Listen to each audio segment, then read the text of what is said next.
नमस्कार दोस्तों, उमेश का इंस्टीट्यूट में आपका स्वागत है। आज मैं आपके लिए रीजनिंग के इंपॉर्टेंट सवाल कराऊंगा, तो इस वीडियो को पूरा देखना। चलिए स्टार्ट करते हैं। पहला सवाल है, यदि आशा बराबर 29 है और विनय भूषण बराबर, फिर क्या हो जाएगा। चलिए, आशा, ये कोड होते हैं।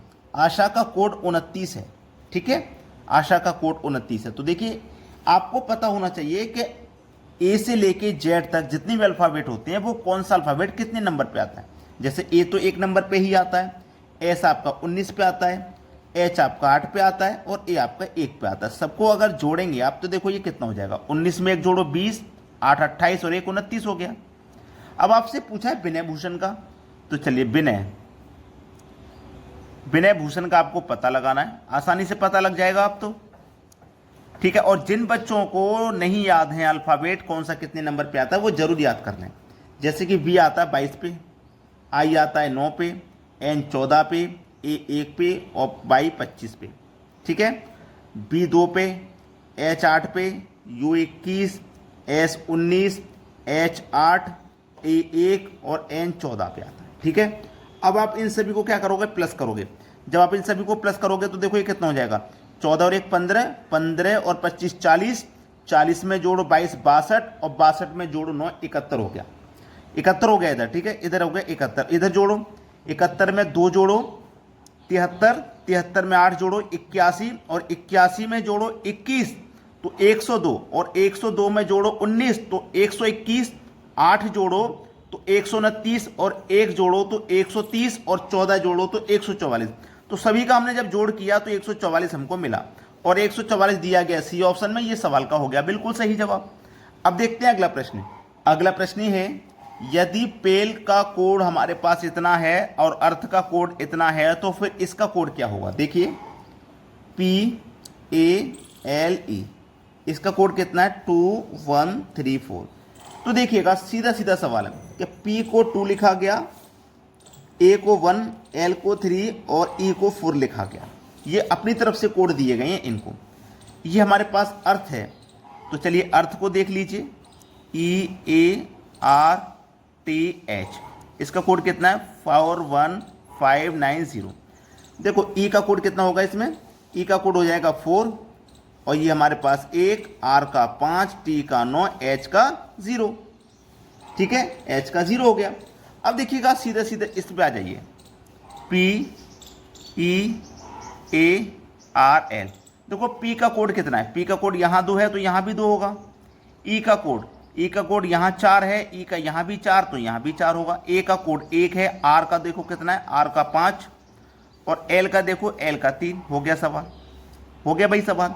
24 153 यानी कि बी ऑप्शन बिल्कुल सही जवाब है। अब देखते हैं अगला प्रश्न। अगला प्रश्न है 0 4 18 48 क्वेश्चन मार्क 180। इस क्वेश्चन मार्क वाली जगह पे क्या आएगा वो बताना है। तो हमें देखो सबसे पहले 0 दे दिया। जब 0 दे दिया तो सवाल थोड़ा सा कठिन हो गया, लेकिन हमें 0 भी बनाना पड़ेगा, 4 भी बनाना पड़ेगा, क्योंकि रीजनिंग का सवाल है, रीजनिंग में लॉजिक होते हैं। अब 0 कैसे बनेगा, देखो भाई, अगर मैं 1 की पावर 3 किया और 1 की पावर 2 किया और इसको माइनस कर दिया तो 1 की पावर 3 का मान 1 रहेगा और 1 की पावर 2 का मान भी 1 रहेगा और 1 में से 1 जाएगा 0 रहेगा। आप कहोगे सर आपने 1 की पावर 3 यहाँ पे और 1 की पावर 2 यहाँ पे क्यों किया, अगर आप 1 में से 1 कटाए तब भी 0 आता। तो फिर आगे वाले इस लॉजिक से नहीं बन पाते, आगे वाली संख्या इसी लॉजिक से बनेंगी, ठीक है। 1 के बाद आ जाइए 2 पे, 2 की पावर 3 माइनस 2 की पावर 2, ठीक है। अब 2 की पावर 3 का मान 8 माइनस 2 की पावर 2 का मान 4, 8 में से 4 गया तो 4 बनेगा कि नहीं बनेगा, इसी लॉजिक से तो बना 4। अब 2 के बाद आ जाइए 3, 3 की पावर 3 माइनस 3 की पावर 2, 3 की पावर 3 का मान 27 माइनस 3 की पावर 2 का मान 9, 27 में से 9 जाएगा 18, देखो 18 भी बन गया। अब 3 के बाद आइए 4 पे, 4 की पावर 3 माइनस 4 की पावर 2, 4 की पावर 3 का मान 64, 4 की पावर 2 का मान 16, 48 मिल गया, ठीक है। अब 4 के बाद आ जाइए 5 पे, 5 की पावर 3 माइनस 5 की पावर 2, 5 की पावर 3 का मान 125 माइनस 5 की पावर 2 का मान 25, 125 में से 25 जाएगा 100 आ जाएगा, यहाँ आ जाएगा 100 और 100 दिया गया हमारे डी ऑप्शन में। तो इसीलिए मैंने यहाँ पे लॉजिक लगाया था और इसी लॉजिक से हमें आगे की संख्या फाइंड करनी है। अब देखते हैं अगला सवाल।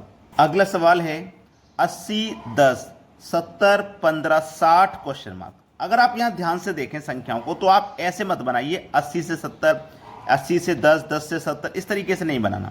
आप एक संख्या को छोड़ के बनाइए। 80 से आ जाइए 70 तो -10 हुआ, 70 से आ जाइए 60 -10 हुआ, और फिर यहाँ पे भी क्या हो जाएगा -10 हो जाएगा, तो यहाँ पे आपके 50 आएगा। लेकिन ये संख्या नहीं पूछी, ये वाली पूछी है, ठीक है। चलिए 10 से हो गया 15, 10 से 15 मतलब +5, और 15 से कितना हो जाएगा, इसमें भी +5 कर दो, पता लग जाएगा, यानी कि 20 हो जाएगा। और 20 कहाँ पर है, पहले ऑप्शन में है। सवाल यहीं खत्म हुआ। अब देखते हैं आगे। अगला प्रश्न है 6, 6, 10, 11, 14, 16, 18 क्वेश्चन मार्क। देखो सबसे पहले इस प्रश्न को समझिए।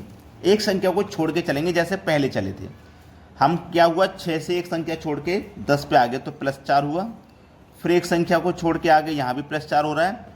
फिर एक संख्या को छोड़ के आगे यहाँ पे भी +4 हो रहा है। और एक संख्या को छोड़ के जाएंगे तो आगे की संख्या नहीं पूछी, एक ही पूछी है, कोई बात नहीं। अब इन छोटी हुई संख्या में जैसे बनाओ, 6 से 11 पे आएंगे +5, 11 से फिर 16 पे आएंगे +5, फिर यहाँ पे भी हम +5 करेंगे तो 16 में 5 जोड़ेंगे तो यहाँ पे आने वाली संख्या 21 हो जाएगी।